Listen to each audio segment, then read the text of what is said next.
ರಾಹುಲ್ ಗಾಂಧಿಗೆ ಸ್ವಲ್ಪ ಅನುಭವ ತುಂಬಾ ಕಮ್ಮಿ. ಮಲ್ಲಿಕಾರ್ಜುನ ಖರ್ಗೆ ಆ ಪಾರ್ಟಿಯಲ್ಲಿ ಸ್ವಲ್ಪ ಈಗ ಹಿರಿಯರಷ್ಟೇ. ಬಟ್ ನರೇಂದ್ರ ಮೋದಿ ಅಷ್ಟು ಬರಕ್ಕಾಗಲ್ಲ. ಶಶಿ ತರೂರ್, ಮನಮೋಹನ್ ಸಿಂಗ್ ಇಂಥವ್ರನ್ನ ಬಿಟ್ರೆ ರಾಜಕೀಯವಾಗಿ ಯಾವುದೇ ರೀತಿಯಾದಂತಹ ಜ್ಞಾನ ಇರುವಂತಹ ಕ್ಯಾಂಡಿಡೇಟ್ಸ್ ಯಾರು ನಮಗೆ ಕಾಣಿಸ್ತಿಲ್ಲ. ಅವರು ಗುಜರಾತ್ ಎಲ್ಲ ಎಷ್ಟು ಇಂಪ್ರೂವ್ಮೆಂಟ್ ಮಾಡಿದ್ರು. ಈಗ ವರ್ಲ್ಡ್ ಅಲ್ಲೇ ನೋಡಿದ್ರೆ ಇಂಡಿಯಾ ತುಂಬಾ ಮೇಲೆ ಹೋಗ್ತಿದೆ. ಒಂದು ಇಂಪ್ರೂವ್ಮೆಂಟ್ ಆಗ್ಲಿ, ಎಂಪ್ಲಾಯ್ಮೆಂಟ್ ಆಗ್ಲಿ ಯಾವ್ದ್ರಲ್ಲೂ ಕಮ್ಮಿ ಅಲ್ಲ. ರಾಮ ಮಂದಿರ ಅನ್ನುವಂಥದ್ದು ಏನಿದೆ ಅದು ಬಹಳ ಜನ ಹಿಂದೂಗಳ ಕನಸಾಗಿತ್ತು. ಸಪೋಸ್ ಅವ್ರು ಇಲ್ಲ ಅಂದ್ರೆ ರಾಮ ಮಂದಿರ ಆಗ್ತಾ ಇರ್ಲಿಲ್ಲ. ಬಿಜೆಪಿ ಎಲ್ಲೋ ಒಂದ್ ಕಡೆ ಅವರು ಹಿಂದೂ ರಾಷ್ಟ್ರ ಮಾಡ್ಬೇಕು ಅಂತ ಅನ್ಕೊಂಡಿರೋದು it may not be probably work sir. ಅಭಿವೃದ್ಧಿ ಬೇಕು ಅಂದ್ರೆ ಮೋದಿ ಅಂತ ಇರ್ಬೇಕು, ಬೇರೆ ಯಾರ ಹತ್ರನೂ ಆ ಕೆಲಸ ಆಗಲ್ಲ. ಸೆಂಟ್ರಲ್ ಗವರ್ಮೆಂಟ್ ಏನಿದೆ, ಈ ಸೆಂಟ್ರಲ್ ಗವರ್ಮೆಂಟ್ ಬಿಸಿನೆಸ್ ಪರ್ಸನ್ಸ್ ಗಳ ಲೋನ್ಸ್ ನ ಲೇ ಆಫ್ ಮಾಡೋದು, ಅವ್ರಿಗೆ ಟ್ಯಾಕ್ಸ್ ಕನ್ಸೆಷನ್ ಕೊಡೋದನ್ನ ಜಾಸ್ತಿ ಮಾಡ್ತಿದೆ. ಉತ್ತರ ಪ್ರದೇಶ ಕಡೆ ಎಲ್ಲ ಹೋದ್ರೆ ಎಕಾನಮಿ, ಇಲ್ಲಿದ ಎಕಾನಮಿ ನೋಡಿದ್ರೆ ಇಲ್ಲಿದ ಎಕಾನಮಿ ಚೆನ್ನಾಗಿದೆ, ಅಲ್ಲಿದ ಎಕಾನಮಿ ತುಂಬಾ ಕಮ್ಮಿ ಇದೆ. ಲೋಕಸಭಾ ಚುನಾವಣೆಗೆ ಇನ್ನೇನು ಕೆಲ ತಿಂಗಳಷ್ಟೇ ಬಾಕಿ ಇದೆ. ಈ ಹಂತದಲ್ಲಿ ಮುಂದಿನ ಪ್ರಧಾನಿ ಯಾರು ಅನ್ನುವ ಪ್ರಶ್ನೆ ಜೋರಾಗಿ ಕೇಳಿ ಬರ್ತಾ ಇದೆ. ಸದ್ಯಕ್ಕೆ ಇಲ್ಲಿ ಕೆಲ ಯುವಕರಿದ್ದಾರೆ, ಅವರನ್ನು ಕೇಳೋಣ. ಹಾಯ್, ನಿಮ್ಮ ಮುಂದಿನ ಪ್ರಧಾನಮಂತ್ರಿ ಆಯ್ಕೆ ಯಾರು? ಸರ್, ನಮಗೆ ನರೇಂದ್ರ ಮೋದಿನೇ ಬೇಕು. ಯಾಕೆ ಅಂದರೆ ಎಕನಾಮಿಕಲಿ ಇಂಪ್ರೂವ್ ಆಗಿದ್ದೀವಿ. ಇವಾಗ ಎಷ್ಟೋ ವರ್ಷದಿಂದ 500 ವರ್ಷದಿಂದ ಕಷ್ಟಪಟ್ಟು ಇದು ಮಾಡಿದ್ದು ಅಯೋಧ್ಯೆ ಕಟ್ಟಿದ್ದಾರೆ. ಜೊತೆಗೆ ಇನ್ನು ನಮ್ಮ ಕಾಂಗ್ರೆಸ್ ಇವಾಗ ನಡೀತಿದೆಯಲ್ಲ, ಎಲ್ಲ ಬಿಟ್ಟಿ ಭಾಗ್ಯಗಳು, ಮತ್ತು ಇವಾಗ ಮೊನ್ನೆ ಸಿದ್ದರಾಮಯ್ಯ ಅವ್ರು ಹೇಳಿದ್ದಾರೆ ಏನದು ದುಡ್ಡೇನು ಪ್ರಿಂಟ್ ಹೊಡಿಯೋಣ ಅಂತೆಲ್ಲ ಕೇಳ್ತಿದ್ದಾರೆ. ಆ ಥರ ಇದು ನಮ್ಮ ಕರ್ನಾಟಕನೇ ಸರಿಯಾಗಿ ನಡೆಸ್ತಿಲ್ಲ, ಇನ್ನು ದೇಶ ನಡೆಸ್ತಾರೆ ಅಂತ ಯಾವ ಕಾನ್ಫಿಡೆನ್ಸ್ ಮೇಲೆ ಹೇಳೋಣ. ಅದಕ್ಕೋಸ್ಕರ ನಮಗೆ ನರೇಂದ್ರ ಮೋದಿನೇ ಬೇಕು ಸರ್. ನಿಮ್ಮ ಪ್ರಕಾರ ಯಾರು ಪ್ರಧಾನಮಂತ್ರಿ ಆಗಬೇಕು? ಸರ್, ನಮ್ಮ ಪ್ರಕಾರನೂ ನರೇಂದ್ರ ಮೋದಿ ಅವರೇ. ಯಾಕೆ ಅಂತ ಹೇಳಿದ್ರೆ ಇವಾಗ ಕಾಂಗ್ರೆಸ್ ಅಲ್ಲಿ ಒಂದು ಎಸ್ಟಾಬ್ಲಿಷ್ಡ್ ಲೀಡರ್ಸ್ ಅಂತ ಆಗಲಿ, ಯಾರೇ ಆಗಲಿ MP ಕ್ಯಾಂಡಿಡೇಟ್ಗೆ ಯಾರೂ ಸರಿಯಾಗಿಲ್ಲ ಸರ್. ನೀವೇ ನೋಡ್ಕೊಳ್ಳೋದಾದ್ರೆ ಶಶಿ ತರೂರು, ಮನಮೋಹನ್ ಸಿಂಗ್ ಇಂಥವ್ರನ್ನ ಬಿಟ್ಟರೆ ರಾಜಕೀಯವಾಗಿ ಯಾವುದೇ ರೀತಿಯಾದಂಥ ಜ್ಞಾನ ಇರುವಂಥ ಕ್ಯಾಂಡಿಡೇಟ್ಸ್ ಯಾರೂ ನಮಗೆ ಕಾಣಿಸ್ತಿಲ್ಲ. ಆಲ್ಮೋಸ್ಟ್ ಎಲ್ಲರೂ ನೀವು ನೋಡಿದ್ರೆ ಕ್ರಿಮಿನಲ್ ಕೇಸ್ಗಳಿರೋರು ಆ್ಯಂಡ್ ಭ್ರಷ್ಟಾಚಾರದ ಆರೋಪ ಇರೋರೇ ತುಂಬ ಜನ ಇದ್ದಾರೆ. ದೇಶ ನಡೆಸೋದಕ್ಕೆ ಅಂತಂದರೆ ಒಳ್ಳೆಯ ಒಂದು ವಿಷನ್ ಇಟ್ಕೊಂಡಿರೋವಂಥ ಲೀಡರ್ ಬೇಕಾಗ್ತಾರೆ. ಸೊ ಆ ಥರ ನೋಡೋದಾದರೆ ನರೇಂದ್ರ ಮೋದಿ ಅವರೇ ಬೆಟರ್ ಅಂತ ನಮ್ಮ ಅನಿಸಿಕೆ. ಓಕೆ, ಈಗ ರಾಹುಲ್ ಗಾಂಧಿ ಅವ್ರ ಬಗ್ಗೆ ನಿಮ್ಮ ಒಪಿನಿಯನ್? ಟಾಟಾ ಬಾಯ್ ಬಾಯ್ ಅಷ್ಟೇ ಸರ್, ಇನ್ನೇನಿಲ್ಲ ಸರ್. ರಾಹುಲ್ ಗಾಂಧಿ ಅವರು ಮೊದಲಿಗೆ ಕಂಪೇರ್ ಮಾಡಿದ್ರೆ ಇವಾಗ ಅವರು ಕಲ್ತ್ಕೊಳ್ತಿದ್ದಾರೆ ಲೀಡರ್ಶಿಪ್ ಕ್ವಾಲಿಟೀಸ್ನ ಅಂತ ನನಗನ್ಸುತ್ತೆ. ಯಾಕೆ ಅಂತ ಹೇಳಿದ್ರೆ ಮೊದಲನೇದಾಗಿ ಅವರು ಕಂಟೆಸ್ಟ್ ಮಾಡ್ತಿದ್ದಂಥ ಒಂದು ಪ್ಲೇಸ್ ಇರಲಿ, ಅವ್ರದ್ದು ಕಾಂಗ್ರೆಸ್ದು ಒಂಥರ ಹೋಮ್ ಗ್ರೌಂಡ್ ಇರೋ ಪ್ಲೇಸಿಂದ ಅವ್ರು ಕಂಟೆಸ್ಟ್ ಮಾಡಿದ್ದು. ಅವ್ರನ್ನ ಒಂದು ಟಫ್ ಸಿಚುವೇಶನ್ಸನ್ನ ಹ್ಯಾಂಡಲ್ ಮಾಡೋದಕ್ಕೆಲ್ಲ ಇವಾಗ ಬಿಡ್ತಿದ್ದಾರೆ. ಅವ್ರಿಗೆ ಒಂದು ರಾಜಕೀಯವಾಗಿ ಒಂದು ಪೊಲಿಟಿಕಲ್ ಎನ್ವಿರಾನ್ಮೆಂಟ್ ಏನಿರುತ್ತೆ, ದೇಶನ ಯಾವ ಥರ ಲೀಡ್ ಮಾಡಬೇಕು ಅನ್ನೋದನ್ನು ಇವಾಗ ಸ್ಟೆಪ್ ಬೈ ಸ್ಟೆಪ್ ಕಲ್ತ್ಕೊಳ್ತಿದ್ದಾರೆ. ಮೊದಲೇ ಕಲ್ತ್ಕೊಂಡಿದ್ದಿದ್ರೆ ಪ್ರಾಬಬ್ಲಿ ಕಾಂಗ್ರೆಸ್ಗೆ ಏನಾದರೂ ಯೂಸ್ ಆಗ್ತಿತ್ತೇನೋ. ಬಟ್ ಇವಾಗ ಅವ್ರು ಕಲಿತಿರೋದ್ರಿಂದ ಇಟ್ಸ್ ಓಕೆ.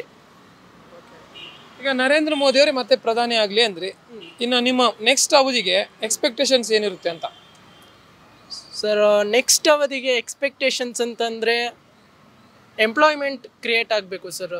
ಯಾಕೆ ಅಂತ ಹೇಳಿದ್ರೆ ಆಲ್ಮೋಸ್ಟ್ ನಮ್ಮ ದೇಶದಲ್ಲಿ ಮೇಯ್ನಾಗಿ ಕಾಡ್ತಿರೋ ಕೊರತೆಗಳಲ್ಲಿ ಇಂಪಾರ್ಟೆಂಟ್ ಆಗಿರೋದು ಅಂತ ಹೇಳಿದ್ರೆ ಅನ್ಎಂಪ್ಲಾಯ್ಮೆಂಟ್, ಪಾವರ್ಟಿ ಏನೋ ಹೋಗ್ತಿದೆ.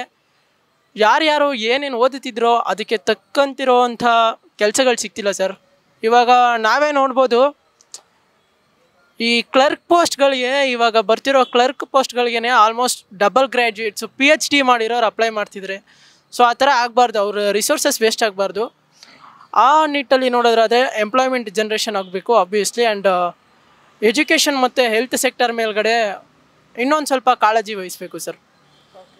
ಸೊ ನಿಮ್ಮ ಪ್ರಕಾರ ಮುಂದಿನ ಅವಧಿಗೆ ಮತ್ತೆ ನರೇಂದ್ರ ಮೋದಿ ಅವರು ಪ್ರಧಾನಿ ಆಗಲಿ ಅಂತ ಹೇಳಿರೋದಕ್ಕೆ ಎಕ್ಸ್ಪೆಕ್ಟೇಷನ್ ಏನಿರುತ್ತೆ ಅಂತ? ಸರ್, ಅದೇ ಸರ್, ನಮಗೂ ಎಂಪ್ಲಾಯ್ಮೆಂಟ್ ಆಪರ್ಚುನಿಟೀಸ್ ಬಗ್ಗೆನೇ ಇನ್ನು ಆಲ್ಮೋಸ್ಟ್ ಎಲ್ಲ ಮಾಡ್ತಿದ್ದಾರೆ. ಎಕನಾಮಿಕಲಿ ಇಂಪ್ರೂವ್ ಆಗ್ತಾ ಇದ್ದೀವಿ, ಎಲ್ಲ ಆಲ್ಮೋಸ್ಟ್ ಇಂಪ್ರೂವ್ ಮಾಡ್ತಿದ್ದಾರೆ. ಎಂಪ್ಲಾಯ್ಮೆಂಟ್ ಬಗ್ಗೆ ಚೂರು ಜಾಸ್ತಿ ಗಮನ ಕೊಡಬೇಕು ಅಂತ ಅನಿಸುತ್ತೆ. ಓಕೆ, ಈಗ ಅಯೋಧ್ಯೆಯಲ್ಲಿ ರಾಮ ಮಂದಿರ ಆಗಿ ನಿರ್ಮಾಣ ಆಗಿ ಉದ್ಘಾಟನೆ ಕೂಡ ಆಯಿತು. ಸೊ ಇದು ಎಲ್ಲೋ ಒಂದು ಕಡೆ ಚುನಾವಣೆಗೆ ಹತ್ತಿರ ಇರೋ ಟೈಮಲ್ಲಿ ಮಾಡ್ತಾ ಇರೋದು ಮತಗಳನ್ನು ಸೆಳೆಯುವ ತಂತ್ರ ಅಂತ ಹೇಳ್ತಾರೆ. ಏನು ಹೇಳ್ತೀರಾ ನೀವು ಇದಕ್ಕೆ? Sir, may be or may not be sir. ಯಾಕೆ ಅಂತ ಹೇಳಿದ್ರೆ ರಾಮ ಮಂದಿರ ಅನ್ನುವಂಥದ್ದು ಏನಿದೆ ಅದು ಆಲ್ಮೋಸ್ಟ್ ಭಾಳ ಜನ ಹಿಂದೂಗಳ ಕನಸಾಗಿತ್ತು. ಹಾಗೆಯೇ ಇಲ್ಲಿ ಎಲೆಕ್ಷನ್ ಅನ್ನೋ ಮ್ಯಾಟರ್ಗಿಂತ ಜಸ್ಟಿಸ್ ಅನ್ನೋ ಮ್ಯಾಟರ್ ತುಂಬ ಇಂಪಾರ್ಟೆಂಟ್ ಆಗುತ್ತೆ ಸರ್. ಯಾಕೆ ಅಂತ ಹೇಳಿದ್ರೆ 500 ವರ್ಷಗಳ ಇತಿಹಾಸ ಇರೋ ಪ್ರದೇಶದಲ್ಲಿ ಇವಾಗ ಒಂದು ಮಂದಿರನ ಕಟ್ಟಿಸಿ ಅಯೋಧ್ಯೆಯಲ್ಲಿ ರಾಮನಿಗೆ ಒಂದು ಏನು ಗೌರವ ಸಿಗಬೇಕಾಯಿತು, ಏನೊಂದು ರೆಕಗ್ನಿಷನ್ ಸಿಗಬೇಕಾಯಿತು, ಅದನ್ನು ಇವಾಗ ಮಾಡ್ಕೊಂಡು ಕೊಟ್ಟಿದ್ದಾರೆ. ಅದು ಆಬ್ವಿಯಸ್ಲಿ ಎಲೆಕ್ಷನ್ಗೆ ಹೆಲ್ಪ್ ಆಗೇ ಆಗುತ್ತೆ. ಬಟ್ ಆದರೆ ಬರೀ ಎಲೆಕ್ಷನ್ ಪಾಯಿಂಟ್ ಆಫ್ ವ್ಯೂ ಇಂದ ಮಾಡಿದ್ದಾರೆ ಅಂತ ನನಗೆ ಅನ್ಸೋದಿಲ್ಲ. ಸೊ ಈಗಿರೋ ಸರ್ಕಾರದಲ್ಲಿ ನರೇಂದ್ರ ಮೋದಿ ಸರ್ಕಾರ ಕೋಮುವಾದ ಅಂದರೆ ಜಾತ್ಯತೀತವನ್ನು ಬಿಟ್ಟು ಕೋಮುವಾದ ಮಾಡ್ತಾರೆ, ಲೈಕ್ ಡಿಸ್ಕ್ರಿಮಿನೇಷನ್ ಅಂತ ಏನು ಹೇಳ್ತೀರಾ? ಆ ಥರ ನಮಗೆಲ್ಲೂ ಕಂಡು ಬಂದಿಲ್ಲ ಸರ್, ಡಿಸ್ಕ್ರಿಮಿನೇಷನ್ ಮಾಡ್ತಿದ್ದಾರೆ ಅಂತ. ಅದೇ ಅವ್ರು ಥಿಂಕ್ ಮಾಡೋದ್ರಲ್ಲಿ ಇರುತ್ತೆ. ಇವಾಗ ಇವರು ಅಂದರೆ ಹಿಂದೂಗಳಿಗೆ ಅವ್ರು ಜಾಸ್ತಿ ಇದು ಕೊಡ್ತಿದ್ದಾರೆ. ಅಂದರೆ ನಮ್ಮದು ಹಿಂದೂ ಸ್ಟೇಟ್ ರಾಜ್ಯ ದೇಶ ಆಗಿರೋದ್ರಿಂದ, ಹಿಂದೂ ರಾಷ್ಟ್ರ ಆಗಿರೋದ್ರಿಂದ ಅದಕ್ಕೆ ಜಾಸ್ತಿ ಇಂಪಾರ್ಟೆನ್ಸ್ ಕೊಡ್ತಾರೆ. ಇವರು ನಮ್ಮ ಕಾಂಗ್ರೆಸ್ ಅವರೆಲ್ಲ ಮಾಡ್ತಿದ್ದಾರಲ್ಲ, ಏನಿದು ಅವ್ರು ಜಾಸ್ತಿ ಓಟ್ ತಗೊಳಕ್ಕೆ ಅಂದ್ಬಿಟ್ಟು ಅವ್ರಿಗೆ ಜಾಸ್ತಿ ಇದು ಕೊಡೋದು. ಮತ್ತು ಅವ್ರು ಕಾಂಗ್ರೆಸ್ ಬಂತಿದ್ದಂಗೆ ಎಷ್ಟು ಮಾಡಿದ್ರು ನಿಮಗೆ ಗೊತ್ತು. ಇವರು ಮುಸ್ಲಿಮ್ಸ್ ಎಲ್ಲ ಏನೇನೋ ಮಾಡ್ತಿದ್ರು ನಮ್ಮ ಸ್ಟೇಟಲ್ಲೇ, ಕರ್ನಾಟಕ CM ಆದಾಗ. ಇದು ನಿಟ್ಟಲ್ಲಿ ಹೋದರೆ ನಮಗೇನು ಆ ಥರ ಅನಿಸಲ್ಲ ಸರ್. ಅದನ್ನು ನಾನು ಅಗ್ರಿ ಮಾಡ್ತೀನಿ ಸರ್. ಯಾಕೆ ಅಂತ ಹೇಳಿದ್ರೆ BJP ಎಲ್ಲೋ ಒಂದು ಕಡೆ ತುಂಬ ಒಂದು ಧರ್ಮನ ಫೋಕಸ್ ಮಾಡಿಕೊಂಡು ಮುಂದೆ ತೊಗೊಂಡೋಗ್ಬೇಕು ಅಂತ ಅಂದ್ಕೊಳ್ತಿದ್ದಾರೆ. ಅದು ಜನಗಳಿಗೆ ಇಷ್ಟ ಆದರೂ ಆಗದೇ ಇದ್ರೂ ಇಟ್ಸ್ ಅ ಫ್ಯಾಕ್ಟ್. ಏನು ಅಂತ ಹೇಳಿದ್ರೆ ಅವರು ಹಿಂದೂ ರಾಷ್ಟ್ರ ಮಾಡಬೇಕು ಅಂತ ಅಂದ್ಕೊಂಡಿರೋದು it may not be probably work sir. ಯಾಕೆ ಅಂತ ಹೇಳಿದರೆ ಭಾರತ ಅನ್ನೋದು ತುಂಬ ಡೈವರ್ಸ್ಡ್ ನೇಷನ್, ತುಂಬ ಜಾತಿ ಮತ ಧರ್ಮಗಳಿರೋದ್ರಿಂದನೇ ಇಲ್ಲಿ ಒಂದು ಡೈವರ್ಸಿಫಿಕೇಷನ್ ಅಂತ ಒಂದಿದೆ. ಎಲ್ಲರೂ ಒಬ್ರನ್ನೊಬ್ರು ಒಟ್ಟಿಗೆ ಒಂದು ಸೋದರತ್ವದಿಂದ ಬಾಳಬೇಕು ಅನ್ನೋದು ನಮ್ಮ ದೇಶದ ಮೂಲ ಒಂದು ಏನು ಬೇಸ್ಮೆಂಟ್ ಅಂತ ಹೇಳ್ತೀವಲ್ಲ, ಸೊ ಆ ಬೇಸ್ಮೆಂಟು. ಸೊ ನಾವು ಹಿಂದೂ ರಾಷ್ಟ್ರ ಮಾಡಬೇಕು ಅಥವಾ ಮುಸ್ಲಿಂ ರಾಷ್ಟ್ರ ಮಾಡಬೇಕು, ಕ್ರಿಶ್ಚಿಯನ್ ರಾಷ್ಟ್ರ ಮಾಡಬೇಕು ಅಂತ ಹೋದರೆ ಇಲ್ಲಿ ಮಾನವೀಯತೆಗೆ, ಒಂದು ಹ್ಯುಮ್ಯಾನಿಟಿಗೆ ಒಂದು ಬೆಲೆ ಇರೋದಿಲ್ಲ ಸರ್. ಅದರಿಂದ ಇವಾಗ ಹೇಗಿದೆ ಅದೇ ಥರನೇ ಇರಲಿ, ಎಲ್ಲರ ಮಧ್ಯೆನೂ ಬ್ರದರ್ಹುಡ್ ಅನ್ನೋದಿಲ್ಲಿ, ಸೋದರತ್ವ ಅನ್ನೋದಿಲ್ಲಿ, ಒಬ್ರಿಗೊಬ್ರು ಪ್ರೀತಿ ಕಾಳಜಿಯಿಂದ ನೋಡಿಕೊಂಡು ನಾವೆಲ್ಲ ಒಂದು ಅನ್ನೋ ಥರ ಬಾಳಬೇಕು ಸರ್. ಓಕೆ. ಸೊ ಈಗ ಈ ಒಂದು ಸರ್ಕಾರದಲ್ಲಿ ಹೆಚ್ಚಾಗಿ ಬಡವರ ಪರವಾಗಿ ಸರ್ಕಾರ ಕೆಲಸ ಮಾಡಲ್ಲ, ಶ್ರೀಮಂತರ ಪರ ಸರ್ಕಾರ, ಅಂಬಾನಿ ಅದಾನಿ ಅಂಥವರಿಗೆ ಅಂತಲೂ ಒಂದು ಮಾತಿದೆ, ಏನು ಹೇಳ್ತೀರಾ ಸರ್? ಹಾಗಂತ ನೋಡೋದಾದರೆ ನನಗದು ಜಸ್ಟಿಫಿಕೇಷನ್ ಒಂದು ಕ್ಲಾರಿಟಿ ಇಲ್ಲ ಸರ್ ನಮಗೂ ಅದ್ರ ಬಗ್ಗೆ. ಏನು ಅಂತ ಹೇಳಿದ್ರೆ ಆ ಒಂದು ವಿಷಯದಲ್ಲಿ ಮಾತ್ರ ಅಸಮಾಧಾನ ಇದೆ. ಏನು ಅಂದರೆ ಮೋದಿಯವರು ಅಥವಾ ಸೆಂಟ್ರಲ್ ಗೌರ್ಮೆಂಟ್ ಏನಿದೆ, ಈ ಸೆಂಟ್ರಲ್ ಗೌರ್ಮೆಂಟು ಬಿಸ್ನೆಸ್ ಪರ್ಸನ್ಸ್ಗಳ ಲೋನ್ಸನ್ನ ಲೇ ಆಫ್ ಮಾಡೋದು, ಅವ್ರಿಗೆ ಟ್ಯಾಕ್ಸ್ ಕನ್ಸೆಷನ್ ಕೊಡೋದನ್ನು ಜಾಸ್ತಿ ಮಾಡ್ತಿದೆ. ಎಲ್ಲೋ ಒಂದು ಕಡೆ ನಾವು ಅಬ್ಸರ್ವ್ ಮಾಡೋ ಥರ ಎಲ್ಲೋ ಒಂದು ಕಡೆ ಆ ಪ್ರೋಸೆಸ್ ನಡೀತಿದೆ. ಬಟ್ ಆದರೆ ಬೇರೆ ಕಡೆ ಈ ರೈತರ ಸಾಲ ಮನ್ನಾ ಮಾಡೋದನ್ನು ಅದನ್ನು ಎಲ್ಲೋ ಒಂದು ಕಡೆ ನೆಗ್ಲೆಕ್ಟ್ ಮಾಡ್ತಿದ್ದಾರೆ ಅಂತ ಅನ್ನಿಸಿದೆ. ಹಾಗಂತೇಳಿ ಅವರು ಅಭಿವೃದ್ಧಿ ಕಾರ್ಯ ಮಾಡಿಲ್ಲ ಅಂತ ನಾನು ಹೇಳೋದಿಲ್ಲ.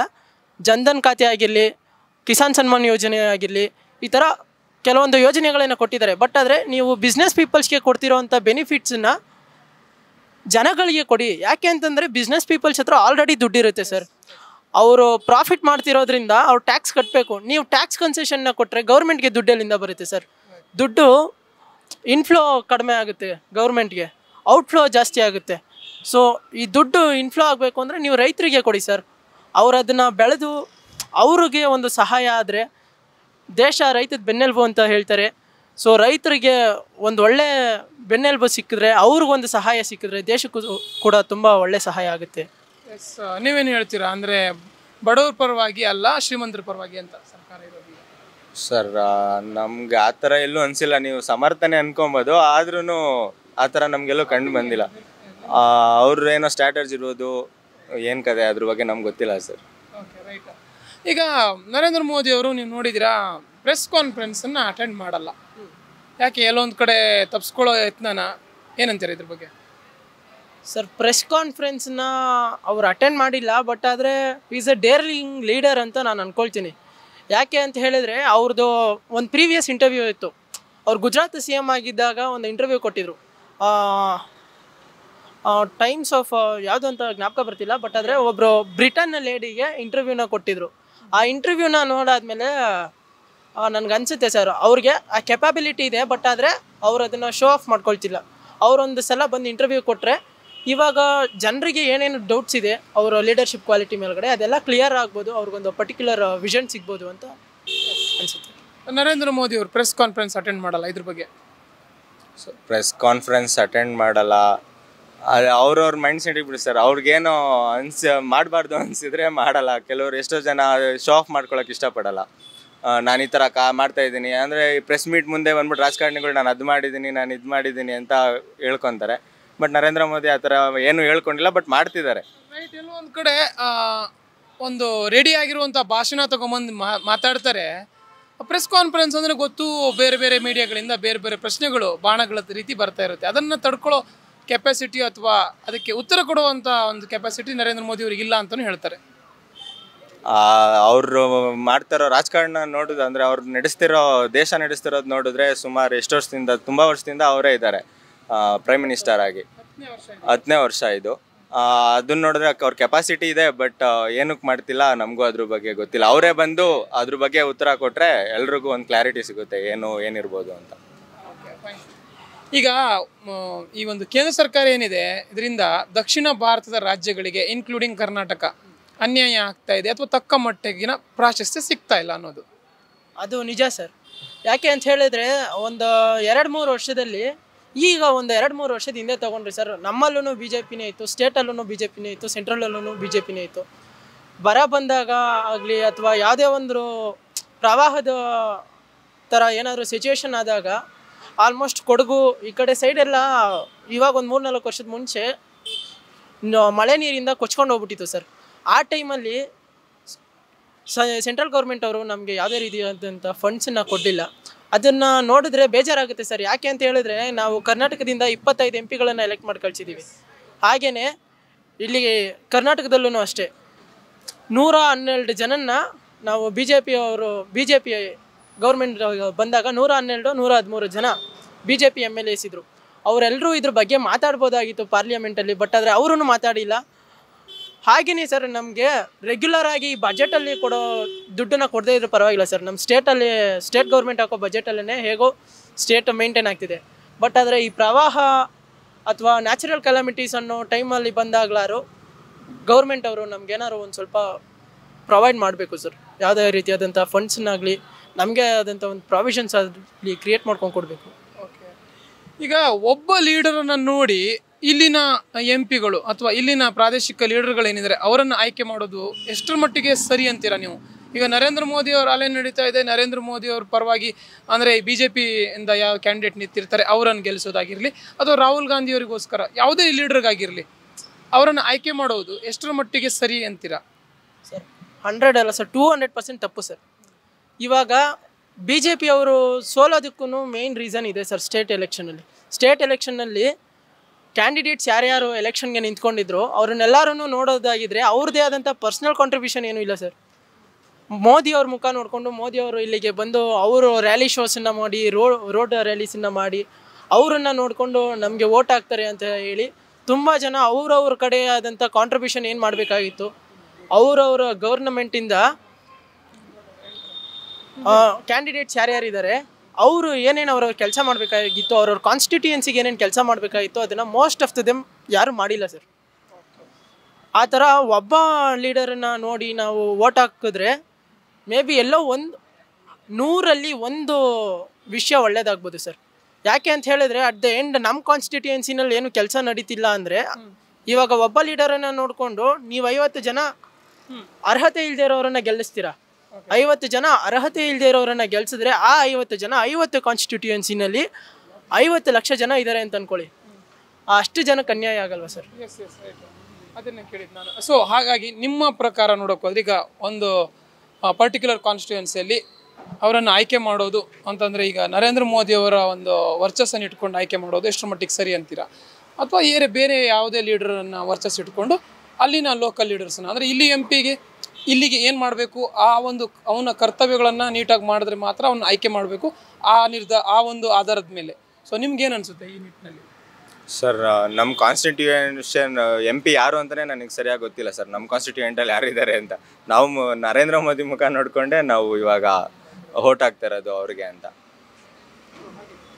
ಅಲ್ಲಿಗೆ ನರೇಂದ್ರ ಮೋದಿ ಅವರನ್ನು ನೋಡಿ ವೋಟ್ ಹಾಕೋದು ಅದೇನೇ ನಾನು ಕೇಳಿದ್ದು ಸರಿ ಅನಿಸುತ್ತಾ ನಿಮಗೆ ಅಂತಂದರೆ ಇಲ್ಲಿಗೆ ಅವರು ಸಮರ್ಥರಲ್ಲದೆ ಇದ್ರೂ ಕೂಡ ಅವರ ಆಯ್ಕೆ ಸರಿನಾ ಅಂತ ಕೇಳ್ತಾರೆ. ನಂಗೆ ತಪ್ಪೋ ಸರಿನೋ ಗೊತ್ತಿಲ್ಲ ಸರ್. ನಮಗೆ ನರೇಂದ್ರ ಮೋದಿ ಅವ್ರು ಬರಬೇಕು ಅನ್ನೋದು ನಮ್ಮ ಇಂಟೆನ್ಷನ್ ಅಷ್ಟೇ. ಅದಕ್ಕೋಸ್ಕರ ನಾವು ಬಿಜೆಪಿಗೆ ಆಗ್ತಾ ಇದ್ದೀವಿ. Okay, thank you. ಈಗ ಒಟ್ಟಾರೆಯಾಗಿ ನೋಡೋಕೆ ಹೋದರೆ ಇನ್ನೇನು ಕೆಲ ತಿಂಗಳಲ್ಲಿ ಲೋಕಸಭಾ ಚುನಾವಣೆ, ಈ ನಿಟ್ಟಿನಲ್ಲಿ ಯುವ ಮತದಾರರು ಯಾವ ರೀತಿ ಮತದಾನ ಮಾಡಬೇಕು ಒಂದು ಉತ್ತಮ ಹಾದಿಯಲ್ಲಿ? ಅದೇ ಸರ್, ಎಲ್ಲ ನೋಡ್ಕೊಬೇಕು ಯಾರ್ಯಾರು ಯಾವ ಥರ ಮಾಡ್ತಿದ್ದಾರೆ ಏನು ಅಂತ. ಒಂದು ಪಕ್ಷಗಳು ನೋಡ್ಕೊಂಡು ಮಾಡೋಕ್ಕಾಗಲ್ಲ ನಾವು ಯಾವತ್ತೂ. ಅವ್ರು ಯಾವ ಥರ ಕಾಂಟ್ರಿಬ್ಯೂಷನ್ ಕೊಡ್ತಿದ್ದಾರೆ ನಮಗೆ ಅನ್ನೋದ್ರ ಮೇಲೆ ಡಿಪೆಂಡ್ ಆಗುತ್ತೆ.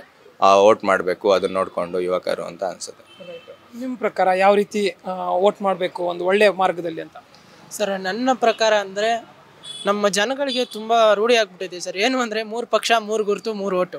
ಎಸ್, ಆ್ಯಕ್ಚುಲಿ ನಡೀತಾ ಇರೋದಿದ್ದೇನೆ, ಕಾಂಗ್ರೆಸ್, BJP, JDS. ಮೇಲ್ಗಡೆ 3 ಜನ ಏನಿದ್ದಾರೆ, 3 ಪಕ್ಷ ಏನಿದೆ, ಆ 3 ಜನನ ಮಾತ್ರ ನೋಡ್ಬಿಟ್ಟು ಓಟ್ ಹಾಕ್ತೀವಿ. ಅದ್ರ ಬದಲು ನಮ್ಮ ಕಾನ್ಸ್ಟಿಟ್ಯೂಯನ್ಸಿನಲ್ಲಿ ಎಷ್ಟು ಜನ ನಿಂತ್ಕೊಳ್ತಿದ್ದಾರೆ ಅದನ್ನು ನೋಡಿ ಅವರಷ್ಟು ಜನದಲ್ಲಿ ಯಾರ್ಯಾರಿಗೆ ಏನೇನು ಅರ್ಹತೆ ಇದೆ.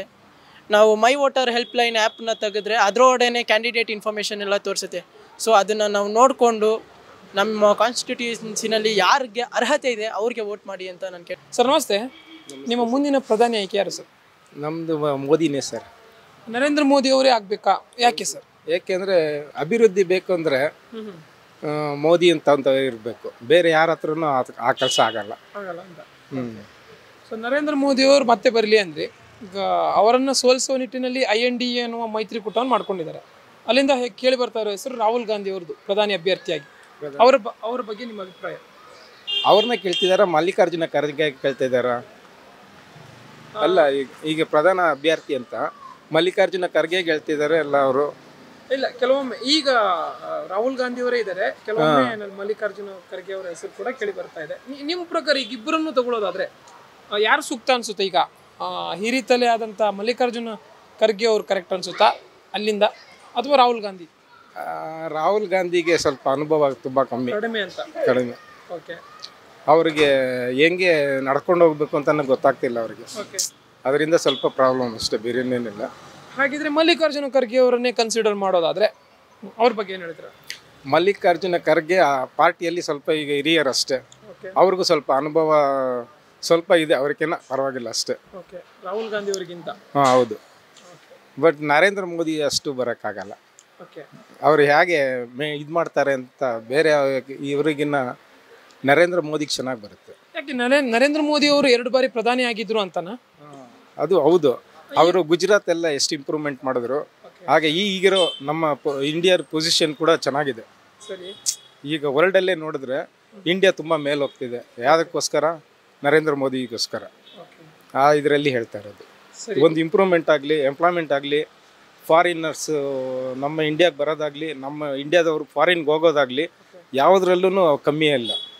ಈಗ ಎಂಪ್ಲಾಯ್ಮೆಂಟ್ ತೊಗೊಂಡ್ರೂ ಅಷ್ಟೇ, ಇಂಡಿಯನ್ ಪೀಪಲ್ ಆರ್ ಜಾಸ್ತಿ ಇದೆ, ಹೊರ ದೇಶದಲ್ಲೇ ಕೆಲಸ ಮಾಡ್ತಾ ಇದ್ದಾರೆ. ಒಟ್ಟಿನಲ್ಲಿ ಎಕಾನಮಿಯಲ್ಲಿ ಬ್ಯಾಲೆನ್ಸ್ ಮಾಡ್ತಾರೆ ಚೆನ್ನಾಗಿ ನರೇಂದ್ರ ಮೋದಿ ಅವರು. ಸೊ ಅದಕ್ಕಾಗಿ ಮತ್ತೆ ನರೇಂದ್ರ ಮೋದಿ ಅವರು ಬರಲಿ ಅಂತ ಇದರಲ್ಲಿ ಆ ನಿಟ್ಟಿನಲ್ಲಿ. ರೈಟ್, ಆ ನಿಟ್ಟಿನಲ್ಲಿ ನರೇಂದ್ರ ಮೋದಿ ಅವರು ಮತ್ತೆ ಪ್ರಧಾನಿ ಆಗಲಿ ಅಂತ ಒಳ್ಳೇದು ಅಂತ. Okay, fine. ಈಗ ರೀಸೆಂಟ್ ಆಗಿ ರಾಮ ಮಂದಿರ ಕೂಡ ಉದ್ಘಾಟನೆ ಮಾಡಿದ್ರು. ಆ ನಿಟ್ಟಿನಲ್ಲಿ ನೋಡೋಕೆ ಹೋದ್ರೆ ಇದೊಂದು ಅವರ ಪ್ರಕಾರ ನೋಡೋಕೆ ಹೋದ್ರೆ ಇನ್ನೇನು ಅವರು ಪ್ರಣಾಳಿಕೆಯಲ್ಲಿ ತಿಳಿಸಿದ್ರು, ಸೊ ಮಾಡಿದ್ರು ಅಂತ. ಬಟ್ ಚುನಾವಣೆ ವರ್ಷದಲ್ಲಿ, ಅದು ಚುನಾವಣೆ ಕೆಲವೇ ತಿಂಗಳಲ್ಲಿ ಇರುವಾಗ ಮಾಡಿದ್ದು, ಎಲ್ಲೋ ಒಂದು ಕಡೆ ಮತಗಳನ್ನು ಸೆಳೆಯೋ ತಂತ್ರ ಅಂತ. ಅದು ಹೇಳಕ್ಕಾಗಲ್ಲ. ಬಟ್ ಅದು ಅಷ್ಟು 500 ವರ್ಷದ ಹಿಂದ್ಗಡೆಯಿಂದ ಆಗ್ತಾ ಇರೋದು ಕೇಸ್ ಇದು. ಬಟ್ ಇದನ್ನ ಹಿಂಗೆ ಬಿಟ್ರೆ ಇನ್ನು ಮುಂದೆ ಆಗೋದಿಲ್ಲ. ಸಪೋಸ್ ಅವ್ರು ಇಲ್ಲ ಅಂದ್ರೆ ಈ ರಾಮ ಮಂದಿರ ಆಗ್ತಾ ಇರಲಿಲ್ಲ ಅಂತ ಅಷ್ಟೇ. ಸರಿ, ಹಾಗಿದ್ರೆ ಅದೆಲ್ಲ ಒಂದ್ ಕಡೆ ಪ್ಲಸ್ ಅಂತ ಆಗುತ್ತೆ ತಾನೇ ಚುನಾವಣೆಗೆ? ಹೌದೌದು, ಪ್ಲಸ್ ಆಗುತ್ತೆ. ಚುನಾವಣೆಯಲ್ಲಿ ಬಿಜೆಪಿ ಪ್ಲಸ್ ಆಗುತ್ತೆ. Okay, fine. ಈಗ ನರೇಂದ್ರ ಮೋದಿ ಅವ್ರ ಸರ್ಕಾರಕ್ಕೆ ಇನ್ನೊಂದು ಕಪ್ಪು ಚುಕ್ಕೆ ಇರೋದು, ಇದೊಂದು ಜಾತ್ಯತೀತ ಸರ್ಕಾರ ಅಲ್ಲ, ಕೋಮುವಾದಿ ಸರ್ಕಾರ, ಹಿಂದೂ ರಾಷ್ಟ್ರ ಮಾಡ್ತೀವಿ ಅಂತ ಹೊರಡ್ತಾರೆ, ಈ ತರ ಮಾತು. ಅಲ್ಲ, ಅದೆಲ್ಲ ಸುಳ್ಳು. ಅದು ಜನರು ಈಗ ಪೊಲಿಟಿಕಲ್ಸ್ ಅಲ್ಲಿ ಮಾತಾಡ್ತಿರೋದು. ರಿಯಾಲಿಟಿಯಲ್ಲಿ ಬಿಜೆಪಿ ಆ ಥರ ಇಲ್ಲ, ಅದೇ ಬೇರೆ ಇದರಲ್ಲಿ. ಅದು ಅದರಲ್ಲಿ ಪ್ರೊಪಗಂಡ ಏನೇನಿರುತ್ತೆ ಅದೆಲ್ಲ ಬೇರೆ ಇರುತ್ತೆ. ಆ್ಯಕ್ಚುಲಿ ಅದೆಲ್ಲ ಬೇರೆ ಬೇರೆ ಅಂತ ಮಾಡೋಕ್ಕೆ ಅದರಲ್ಲಿ ಇಲ್ಲ ಆ ಥರ. ಅದು ಇವಾಗ ಗೊತ್ತಿಲ್ದಿದ್ದವ್ರಿಗೆ ಮಾತ್ರ ಅದು ಗೊತ್ತಿರೋವ್ರಿಗೆ ಚೆನ್ನಾಗಿ ಗೊತ್ತಾಗಿರುತ್ತೆ. ಈಗ ಕಂಟಿನ್ಯೂಸ್ ಆಗಿ ಕೇಳಿ ಬರ್ತಾ ಇರೋದು ಕೇಂದ್ರ ಸರ್ಕಾರದಿಂದ ದಕ್ಷಿಣ ಭಾರತದ ರಾಜ್ಯಗಳಿಗೆ ಅನ್ಯಾಯ, ಒಂದು ತಕ್ಕ ಮಟ್ಟಿನ ಪ್ರಾಶಸ್ತ್ಯ ಸಿಗ್ತಾ ಇಲ್ಲ, ಇನ್ಕ್ಲೂಡಿಂಗ್ ಕರ್ನಾಟಕ. ಏನು ಹೇಳ್ತೀರಾ? ಓಹೋ, ಇದರಲ್ಲಿ ಸ್ವಲ್ಪ ಎಲ್ಲ ನೋಡ್ಬೇಕಾಗ್ತದೆ. ಅದು ಭಾರತ್ ಒಂದಂತಾರಲ್ಲ, ಆ ಇದ್ರಲ್ಲಿ ಸೇರಿಕೊಂಡ್ರೆ ಆ ಥರ ಕಾಣುತ್ತೆ ಅಷ್ಟೇ. ಹಂಗೆ ನೋಡಿದ್ರೆ ಆಲ್ರೆಡಿ ಇದು ಇಂಪ್ರೂವ್ಮೆಂಟ್ ಇದೆ. ಬೇರೆ ಕಡೆ ಉತ್ತರ ಪ್ರದೇಶ ಕಡೆ ಎಲ್ಲ ಹೋದರೆ ಅಲ್ಲಿ ಕಮ್ಮಿ ಇದೆ. ಅಲ್ಲಿ ಇದು ಎಕಾನಮಿ, ಇಲ್ಲಿದ್ದು ಎಕಾನಮಿ ನೋಡಿದ್ರೆ ಇಲ್ಲಿದ್ದು ಎಕಾನಮಿ ಚೆನ್ನಾಗಿದೆ, ಅಲ್ಲಿದ್ದು ಎಕಾನಮಿ ತುಂಬ ಕಮ್ಮಿ ಇದೆ. ಅದನ್ನು ಬ್ಯಾಲೆನ್ಸ್ ಮಾಡೋದಿದ್ರೆ ಇವು ಅವರೇ ಮಾಡಬೇಕು, ಬೇರೆ ಯಾರು ಮಾಡೋಕ್ಕಾಗಲ್ವಲ್ಲ. ಈಗ ಬ್ಯಾಲೆನ್ಸ್ ಮಾಡುವ ನಿಟ್ಟಿನಲ್ಲಿ ಅಲ್ಲಿನ ರಾಜ್ಯಗಳಿಗೆ ಹೆಚ್ಚಿಗೆ ಒತ್ತು ನೀಡ್ತಾ ಇರೋದು ಅಂತೀರಾ ನಿಮ್ಮ ಪ್ರಕಾರ? ಹಂಗಲ್ಲ, ಈಗ ಎಲ್ಲಿ ಕಷ್ಟ ಇದೆ ಅಲ್ಲಿ ನೋಡಬೇಕು. ರೈಟ್, ಹೌದು. ಆದ್ರೆ ಮಾತು ಯಾವ ತರ ಬರ್ತಾ ಇದೆ ಅಂದ್ರೆ, ಇಲ್ಲಿ ಬಿಜೆಪಿಗೆ ಹೆಚ್ಚಿನ ನೆಲೆ ಇಲ್ಲ ದಕ್ಷಿಣ ಭಾರತದಲ್ಲಿ ಸದ್ಯದ ಪರಿಸ್ಥಿತಿಯಲ್ಲಿ. ಕರ್ನಾಟಕದಲ್ಲಿ ಕಾಂಗ್ರೆಸ್ ಇದೆ, ಉಳಿದೆಡೆ ಎಲ್ಲ ಪ್ರಾದೇಶಿಕ ಪಕ್ಷಗಳಿದೆ. ಈ ನಿಟ್ಟಿನಲ್ಲಿ ಬಿಜೆಪಿ ಇಲ್ಲ ಈ ರಾಜ್ಯಗಳಲ್ಲಿ ಅನ್ನೋ ನಿಟ್ಟಿನಲ್ಲಿ ಬಿಜೆಪಿ ಅಂತಂದ್ರೆ ಕೇಂದ್ರ ಸರ್ಕಾರ ಕರೆಕ್ಟ್ ಆಗಿ ಒಂದು ಪ್ರಾಶಸ್ತ್ಯ ನೀಡುತ್ತಾ ಇಲ್ಲ ಅಂತ. ಇಲ್ಲ ಆ ಥರ ಏನೇನಿಲ್ಲ, ಬಟ್ ಇಷ್ಟಿಷ್ಟು ಅಂತ ಇರುತ್ತೆ. ಈಗ ಸ್ಟೇಟ್ ವೈಸ್ ಇಷ್ಟಿಷ್ಟು ಕೊಡಬೇಕು ಅಂತ ಇರುತ್ತೆ ಸೆಂಟ್ರಲ್ನಲ್ಲಿ, ಅದು ಅವರವರಿಗೆ ಕರೆಕ್ಟಾಗಿ ಬರುತ್ತೆ. ಈಗ ನಮಗೂ ಸೆಂಟ್ರಲ್ ಪವರ್ದು ಇದ್ದರೆ ಆ ಅಮೌಂಟ್ ಬೇಗ ಬರುತ್ತೆ. ಸ್ವಲ್ಪ ಇಲ್ಲ ಅಂದರೆ ಅದೆಲ್ಲ ಕ್ವಶನ್ ಎಲ್ಲ ಕೇಳಿ ಕೊಡ್ತಾರೆ. ಈಗ ಬೆಲೆ ಏರಿಕೆ ಬಗ್ಗೆ ಬರೋದಾದ್ರೆ, ಕೇಂದ್ರ ಸರ್ಕಾರದಿಂದ ಆಗ್ತಾ ಇರೋ ಬೆಲೆ ಏರಿಕೆ, ಅನಿಲ ಅಥವಾ ಇಂಧನಗಳ ಮೇಲೆ ಇರುವಂತಹ ಬೆಲೆ ಏರಿಕೆ, ಅಥವಾ ಪೆಟ್ರೋಲಿಯಂ ಇದ್ರ ಮೇಲೆ ಏರಿಕೆ ಆಗ್ತಾ ಇರುವಂಥ ಬೆಲೆ ಬಗ್ಗೆ. ಅದ್ರ ಬಗ್ಗೆ ಆದರೆ ಈಗ ಹಳ್ಳಿಗಳಲ್ಲೆಲ್ಲ ಈಗ ಫ್ರೀಯಾಗಿ ಕೊಡ್ತಾ ಇದ್ದಾರೆ ಗ್ಯಾಸ್ ಸಿಲಿಂಡರ್ಸ್ ಎಲ್ಲ ಹಳ್ಳಿ ಕಡೆ ಕೊಡ್ತಾರೆ, ಬಟ್ ನಮ್ಮ ಸಿಟಿ ಕಡೆ ಕೊಡಲ್ಲ. ಅದನ್ನ ಬ್ಯಾಲೆನ್ಸ್ ಮಾಡಬೇಕು ಅಂದರೆ ಸ್ವಲ್ಪ ಅದು ಏರಿಕೆ ಆಗೇ ಆಗುತ್ತೆ. ಆದರೆ ಎಲ್ಲೋ ಒಂದು ಕಡೆ ಹಿಂದೆ ಕಾಂಗ್ರೆಸ್ ಸರ್ಕಾರ ಇರುವಾಗ ನಿರಂತರವಾಗಿ ಪ್ರತಿಭಟನೆ ಮಾಡ್ಕೊಂಡು ಬರ್ತಿದ್ರು ಬೆಲೆ ಏರಿಕೆ ಅಂತ. ಸೊ ಆ ನಿಟ್ಟಿನಲ್ಲಿ ಇವ್ರು ಬಂದು ಇನ್ನೂ ಜಾಸ್ತಿ ಮಾಡಿದ್ರು ಬೆಲೆ ಇಳಿಕೆ ಮಾಡಿಲ್ಲ ಅನ್ನೋದು ಕೆಲವು ಜನರ ಅಭಿಪ್ರಾಯ. ಅದು ಸ್ವಲ್ಪ ಇರ್ಬೋದು, ಸ್ವಲ್ಪ ಏರಿಕೆ ಏನೋ ಇದೆ, ಬೇರೆ ಏರಿಕೆ ಇದೆ. ಅದು ಬೇರೆ ಕಡೆಗೆ ಒಳ್ಳೇದು ಮಾಡೋಕ್ಕೆ ಹೋದರೆ ಸ್ವಲ್ಪ ಒಂದು ಕಡೆ ಹೆಚ್ಚಿಗೆ ಆಗುತ್ತೆ, ಒಂದೊಂದು ಕಡೆ ಕಮ್ಮಿ ಆಗುತ್ತೆ. ಈಗ ಸರಿ, ನರೇಂದ್ರ ಮೋದಿ ಅವರ ಸರ್ಕಾರ ಮತ್ತೆ ಬರಲಿ ಅಂದರೆ ನೀವು ಏನನ್ನು ಆಶಿಸ್ತೀರಾ ಅಂತಂದರೆ, 2 ಅವಧಿಗೆ ಅವ್ರು ಇದ್ರು, 3ನೇ ಅವಧಿಗೂ ಅವರೇ ಬರಲಿ ಅಂತಿದ್ದೀರಾ, ಏನನ್ನು ಆಶಿಸ್ತೀರಾ ಅಂದರೆ ಏನು ಎಕ್ಸ್ಪೆಕ್ಟೇಷನ್ಸ್ ಇರುತ್ತೆ ನಿಮಗೆ? ಅಲ್ಲ, ಈಗ ಅವರಲ್ಲೇ ಯಾರಾದ್ರು ಬೇರೆಯವ್ರು ಬಂದ್ರೂ ಪರವಾಗಿಲ್ಲ, ಅವ್ರು ಬಂದ್ರೂ ಪರವಾಗಿಲ್ಲ, ಬಟ್ ಇವಾಗ ಹೆಂಗಿದೆ ಅದೇ ತರ ನಡ್ಸ್ಕೊಂಡು ಹೋಗ್ಬೇಕು. ಬಿಜೆಪಿಯಲ್ಲಿ ಇನ್ನು ಬೇರೆ ನಾಯಕರು ಇಲ್ವಾ ಅಂತ, ಅಂದ್ರೆ ನರೇಂದ್ರ ಮೋದಿ ಅವರ ಸ್ಥಾನಕ್ಕೆ ಪ್ರಧಾನಿ ಅಭ್ಯರ್ಥಿ ಅಂತ ಅವ್ರು ಯಾರು ಘೋಷಿಸ್ಕೊಂಡಿಲ್ಲ. ಅದರಲ್ಲಿ ಘೋಷಿಸ್ಕೊಂಡ್ರೆ ಬೇರೆ ಯಾರು ಇದು ಮಾಡ್ತಾರೆ. ಕರೆಕ್ಟ್. ಅಂದ್ರೆ ಇವರೆಲ್ಲ ಒಂದ್ ಕಡೆ ಬೆಳೆಯಕ್ಕೆ ಕೊಡ್ತಿಲ್ವಾ ಅಂತ, ನರೇಂದ್ರ ಮೋದಿ ಅವರನ್ನ ಇಟ್ಕೊಂಡು ಉಳಿದವರೆಲ್ಲ ಸೈಡ್ ಲೈನ್ ಆಗ್ತಿದಾರ ಅಂತ. ಅದು ಪಾರ್ಟಿ ಅಲ್ಲಿ ಗೊತ್ತಾಗತ್ತೆ ಸರ್, ನಮ್ಗೆ ಹೆಂಗ್ ಗೊತ್ತಾಗತ್ತೆ? ರೈಟ್. ಬಟ್ ಅದೇ ನಿಮ್ಗೆ ಏನ್ ಅನ್ಸುತ್ತೆ, ನರೇಂದ್ರ ಮೋದಿ ಅವರ ಹೆಸರನ್ನೇ ಹೆಚ್ಚಾಗಿ ಅಲ್ಲ, ನರೇಂದ್ರ ಮೋದಿ ಇದುವರೆಗೂ ಯಾವ್ದು ಕೆಟ್ಟದ್ದು ಯಾವ್ದು ಅಂತ ಆಲೋಚನೆ ಬಂದಿಲ್ಲ ಅವ್ರ. ಆ ನಿಟ್ಟಿನಲ್ಲಿ ಅವರೇ ಬಂದ್ರೆ ರೈಟ್ ಪರ್ಸನ್ ಅಂತ ಅಷ್ಟೇ. Okay, fine. ಈಗ ಪ್ರಸ್ತುತ ಕರ್ನಾಟಕ ರಾಜ್ಯ ಸರ್ಕಾರ ಏನಿದೆ ಅದ್ರ ವಿಚಾರವಾಗಿ ಏನ್ ಹೇಳ್ತಾರೆ? ಕರ್ನಾಟಕ ಸರ್ಕಾರದ್ದು ಸ್ವಲ್ಪ ಹೇಳಕ್ಕಾಗಲ್ವಲ್ಲ ಸರ್ ನಾವು ಕರೆಕ್ಟಾಗಿ. ಯಾಕೆ ಅಂದ್ರೆ ಒಪಿನಿಯನ್ಸ್ ಅಂದ್ರೆ ಈಗೇನೋ ಫ್ರೀ ಅಂತ ಮಾಡಿಬಿಟ್ಟಿದ್ದಾರೆ, ಬಟ್ ಅಭಿವೃದ್ಧಿ ಸ್ವಲ್ಪ ಕಮ್ಮಿ ಆಗ್ಬಿಡುತ್ತೆ ಅಷ್ಟೇ. ಈಗ ಫ್ರೀ ಅಂತ ಮಾಡಿಬಿಟ್ರೆ ಅಭಿವೃದ್ಧಿ ಎಲ್ಲ ಕಮ್ಮಿ ಆಗುತ್ತೆ, ಕುಂಠಿತ ಆಗುತ್ತೆ. ಈಗ ಫ್ರೀ ಅಂತ ಮಾಡಿರೋದಾದ್ರೂ ಜನಕ್ಕೆ ಅನುಕೂಲ ಇದೆ ಅಂತೀರಾ, ಅಥವಾ ರೀಚ್ ಆಗ್ತಾ ಇದೆ, ತಲುಪ್ತಾ ಇದೆ ಅಂತೀರಾ? ಏನೋ ಸ್ವಲ್ಪ ಸ್ವಲ್ಪ ಹಂಗೆ ಸೇರಿಬಿಟ್ಟಿದೆ, ಸುಮಾರು ಜನಕ್ಕೆ ಇನ್ನೂ ಸೇರಿಲ್ಲ ಸರ್. ಸೇರಿದ್ರು ಕೂಡ ಅಥವಾ ಅದ್ರ ಅನುಕೂಲ ಇದ್ರೂ ಕೂಡ ಅಭಿವೃದ್ಧಿಗೆ ಹೊಡ್ತಾ ಬೀಳುತ್ತೆ ಅಷ್ಟೇ. ಈಗ ಏನಾದರೂ ರಸ್ತೆ, ಏನಾದರೂ ಆರೋಗ್ಯ ಅದನ್ನ ನೋಡಬೇಕು ಅಂದ್ರೆ ಅಲ್ಲಿ ಬಡ್ಜೆಟೇ ಇರಲ್ಲ. ಇವ್ರು ಈ ತರ ಫ್ರೀ ಕೊಟ್ಬಿಟ್ರೆ ತುಂಬಾ ಕಷ್ಟ ಆಗುತ್ತೆ ಸರ್.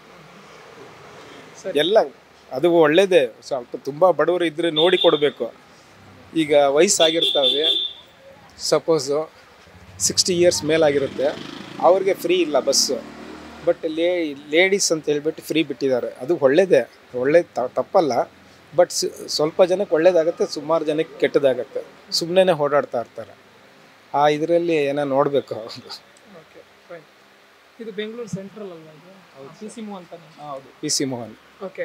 ಇಲ್ಲಿನ ಬೆಂಗಳೂರು ಕೇಂದ್ರ ಒಂದು ಲೋಕಸಭಾ ಕ್ಷೇತ್ರಕ್ಕೆ ಈಗ PC ಮೋಹನ್ ಅವರು ಇದ್ದಾರೆ, ಅವರೇ ಮುಂದುವರಿಬೇಕಾ ಅಥವಾ ಬೇರೆ ಯಾರಾದರೂ ಆಗಬೇಕಾ? ಅಲ್ಲ, ಅವ್ರದ್ರಲ್ಲಿ ಚೇಂಜ್ ಮಾಡ್ಕೊಂಡ್ರೆ ಒಳ್ಳೇದು. PC ಮೋಹನ್ಗೆ ಬೇರೆ ಯಾರಾದರೂ ಒಳ್ಳೆಯವರು ಇದ್ರೂ ಪರವಾಗಿಲ್ಲ. ಓಕೆ. ಅಂದರೆ ಬಿಜೆಪಿಯಿಂದನೇ ಬೇರೆ ಅಭ್ಯರ್ಥಿ ಬರಲಿ ಅಂತೀರಾ, ಅಥವಾ ಪಕ್ಷನೇ ಬೇರೆ ಆಗಲಿ ಅಂತೀರಾ? ಪಕ್ಷ ಬೇಡ ಅಲ್ಲ, ಅವರು ಕ್ಯಾಂಡಿಡೇಟ್ ಚೇಂಜ್ ಆಗಬೇಕಷ್ಟೇ. Okay, fine, thank you. Thanks.